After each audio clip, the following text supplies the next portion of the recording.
people, Tracy Reed here today, coming at you with a TRD Sketchy Sunday. I haven't actually done one of my own sketches in a very long time, so I thought that sketch number 50 would be a great one to dive back in. So you can see that I have actually started this layout in Photoshop. I pre-planned it using the sketch, and I am going to just go ahead and cut all these pieces out. You don't have to have a silhouette to cut paper strips, so I'm not going to use a cutting machine to cut the paper strips. First thing I'm doing is matting all of my photos with these pieces of solid paper, and now I'm going to go through and I'm just going to literally hand cut out all of these paper strips. Now if you're not going to use this sketch on the computer and pre-print all of your papers like I am, they are about 1.25 inches wide. So you could just cut a bunch of 1.25 inch wide paper strips and then trim them to size for this sketch. This sketch is super fun. And very deceptively simple, but when you use the right combination of papers, you can get a really cool effect. So I am using the Weekender collection for this page. It is about the charcuterie board that my husband and I got at the Mars Cheese Castle in Wisconsin on the way home from teaching at She Loves Color that I taught at last year. So we got a charcuterie board for the road, and I wanted to scrapbook that. And so I'm using all of these papers from the Weekender collection, which is a travel collection. I will link it in the description box below.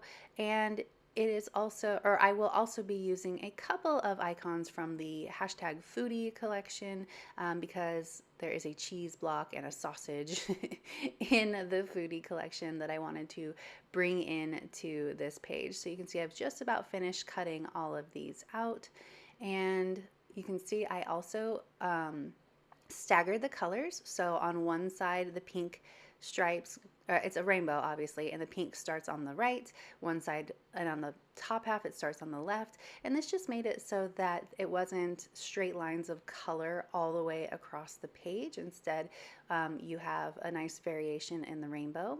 I am roughing up the edges of each and every single one of these paper strips just to add some fun texture to the page. Now the way that the sketch is designed, there is a 1/4 inch border all the way around the outside edge of the page. So I'm making sure that the very first one that I put down was the corner of the page, and I made sure that it was 1/4 inch up and in from the edge of the page, and that made it so that it was super easy to guide my rest of my paper strips to the right place.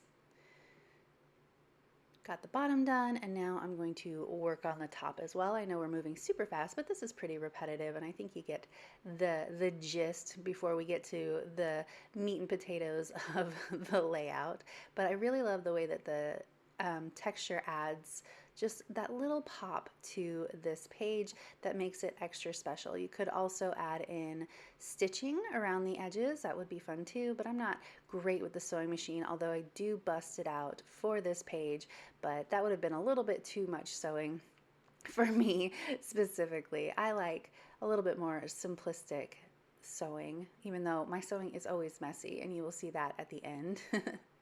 We are just about done here with putting down all of these paper strips, and then we can start decorating.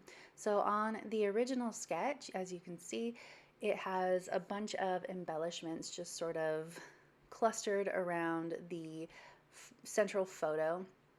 I have 2 photos on the sketch. I'm actually using 3 for my page, but there are a bunch of embellishments just clustered around those photos. In my sketches, I like to use flowers or stars as placeholders for embellishments, but for my layout, I'm not going to be using flowers or stars. I'm going to be using a bunch of the stickers from the Weekender and Foodie collections. I did print out this mixed media on clear sticker paper from the Weekender digital kit. Unfortunately, because the blue is so light, it doesn't really show up as well on this clear sticker paper as I would have liked. I still put it down, but it really is a non-entity, and the in the end, which is very sad because it's so cute. But I'm going to put it down before I start putting everything else down, obviously. And ugh, dun, da, da, da. Oh well, that's okay. So let's put down the photos so that we can start building around it. And I just added in an additional, I think that's a 4x4. Yeah, I think it's like almost a 4x4 to this sketch so that I could add in an extra photo of that cheese board and the one of us in the car with our drinks. They're like, I don't remember the brand. I can't tell from here, but they were like cream soda style drinks that are from Wisconsin, so that was fun. And now I'm going to start building my clusters. So again, like I said, my placeholders on my sketches are always like stars or flowers, but I'm going to be using a bunch of ephemera style stuff as well as word bits and some icons too. I want to pop a few of them up on foam tape just to give this page a little bit more dimension and height. I always like to do that when working with flat layers, specifically like printables, because you know they're paper and so you don't get that chipboard effect or any of that other dimension. So popping things up on foam tape really adds to the shadow creating of the page and makes it a little bit more interesting. Here for the food seems appropriate.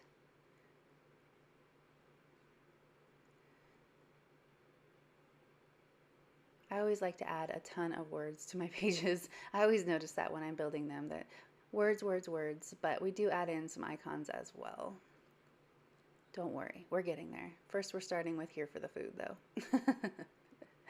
So for my title, this is the alphabet from the Weekender digital kit, and when I went ahead and designed it, I made sure that the letters were touching so that when I printed and cut it, they printed out as one big word rather than individual letters. That makes it easier for me to just put them down where I want them to go later instead of having to replace all of the letters like you would letter stickers. This Wisconsin I just created using a font. It happens to match the font from the collection because designer privilege. So it matches perfectly. So it says when in Wisconsin because obviously cheese. And then I'm going to add this cheese block from the foodie collection as well as the sausage from the foodie collection, and I did slightly recolor these. They were pretty much the right color for this page, but I did recolor them slightly to match a little bit better. And then I need to build the cluster down at the bottom underneath my right hand photo. So, oh wait, this is a label that goes up top. I thought the stoplight was appropriate because it's like a pit stop, right? And then it has the place that we were at. And then down here on the bottom, I'm going to add the car. And then I had pre-added some journaling to this label. It says we got our very own car cooterie board or a car cooterie for the road. To-go bag is from Foodie. And then last but not least is this little label that says first we take the picture, then we eat the food. That is from the Weekender the food add-on. There's a couple of add-ons for the Weekender collection, and one of them is food related, so that came from there. And then when I was done here, well, I decided I wanted to pop up the rest of this title, but then when I was done, I decided that I did indeed want to sew on this page just because there was a few pops of black that I thought were kind of heavy in the middle of the page, and the outside edge just felt a little bit like things were flying into space to me, like it didn't feel grounded.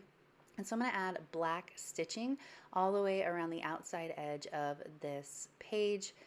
Messy, because that's how I roll. And it's going to be the perfect addition to finish off this page and make it feel nice and boxed in and grounded and finished. So I'm just quickly sending it through, rotating, and then I realized that my bobbin ran out of string. So I had to restart that. And then once I had gone all the way around the outside edges, I actually went in and added more messy stitching to the corners just to make it a little bit more interesting. I always find messy stitching to be more interesting than perfect stitching to begin with. Plus, I'm a really crappy sewer, so it's a really good excuse to not care that it was a crappy sewing job. But I really do think it adds a lot of character and fun. So that is it for this video. If you enjoyed it, I'd love it if you gave it a thumbs up. If you're new here, go ahead and subscribe. I would love to have you. If you don't already, you can follow me over on Instagram. I'm at Tracy Ann Marine. I'd love to see you over there as well. There's a link in the description box below to the sketch blog entry along with a bunch of other examples of the team using this sketch. All right, thank you.